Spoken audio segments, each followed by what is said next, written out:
Hello, Nadu. In the previous class we have completed the while loop. Today we can start with the for loop. By using for loop also, iteratively means repeatedly some block of code we are going to be executing several times. How many number of times this loop will be executed means depending upon the condition. If the condition is false means the control will be come out of the block. First we can see the how to write the for loop. First we are going to be using the for is a keyword. Then open the parenthesis. Like first we are going to be using the initialization part. Second one we need to use the condition. In third part we are going to be using the increment and decrement statement we are going to be using. Then whenever and open the curly brace related to code block, conditional block, we need to write the statements. Here we need to write the single statement also. We can write the multiple statements also. Next, and it runs the function to repeat a statement while condition remains true.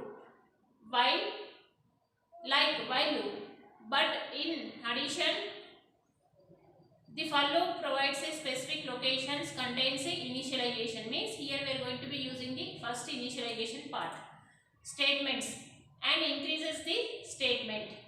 So the loop is especially designed to perform repetitive action with a counter which is initialized and increased on each iteration.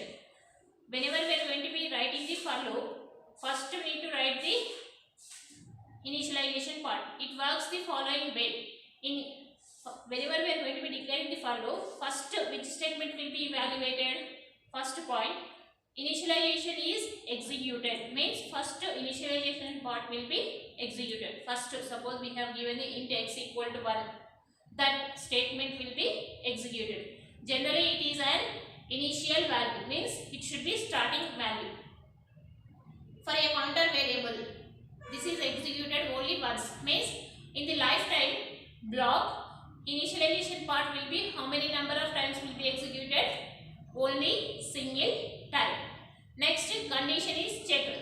In the second part, the condition will be checked. If the condition is true means loop counters. Otherwise, the loop ends. Means if the condition is true means the conditional block will be skipped and remaining program will be executed. Suppose condition is true means the conditional block statements will be executed. Next, in the third point, the statement is executed.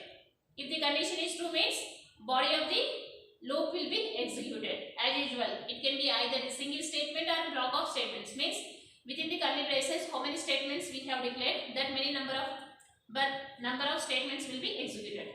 And finally, whenever it is specified increase or decrease, increment or decrement statements, that statement will be evaluated. Again verify the condition. Again it should be go to the conditional block. This is the way of to repeating the statements here.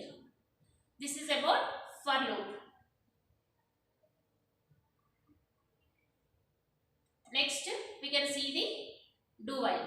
In the do while, how to write? Normally while, how to write? First write the while is a keyword, then write the condition, then open the curly brace. Within that we are going to be writing the conditional block. We can write the single statement also, multiple statements also. That is the declaration of the while loop. In do while loop, first to do means body of the statements first we need to write. After that at the end we need to write the condition. This one is the exit control loop. Means exit control loop means first in the lifetime body of the statements will be executed first. After that verify the condition. If condition is true means go back to the body of the statements. Here we can see the how to write the while loop. Do is a keyword we need to write, and within the curly braces we can write the statements to related to do and close the curly brace, then write the while condition. While condition if you are declaring means do while condition, the statement ending must and should we need to terminate with the semicolon. This is the condition we need to follow while declaring the while do while loop. The functionality is exactly the same as while loop except it is similar to the while loop only. Then what is the difference here? Except the condition do while loop is evaluated after the execution of the statements. Means first it should be evaluated the statements of the do body. After that, verify the condition. If the condition is true means remains, again go back to the body and again statements will be evaluated. This is the process of to continuing the do while loop. Next, jumping statements. In the jumping statements, here we are going to be using the first one is the break statement. Here we are going to be using, whenever we are going to be declaring the break statement in our program, we need to use the which keyword? Break keyword.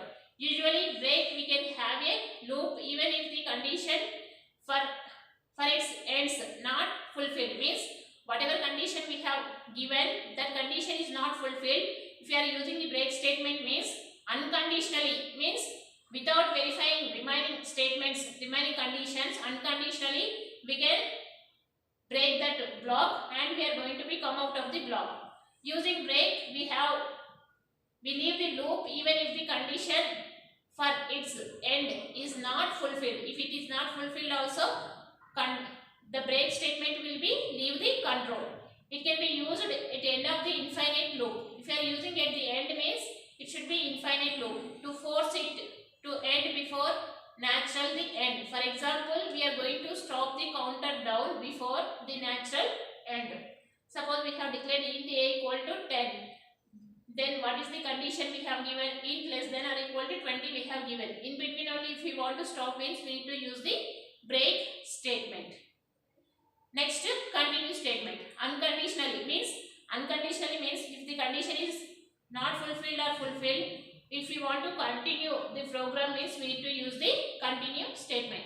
The continue statement causes the program to skip the rest of the loop in the current iteration as if the end of the statement block has been reached, causing it to jump to the start of the following iteration, means automatically it should be go to the starting point. That is the use of the continue statement. Next, go to statement.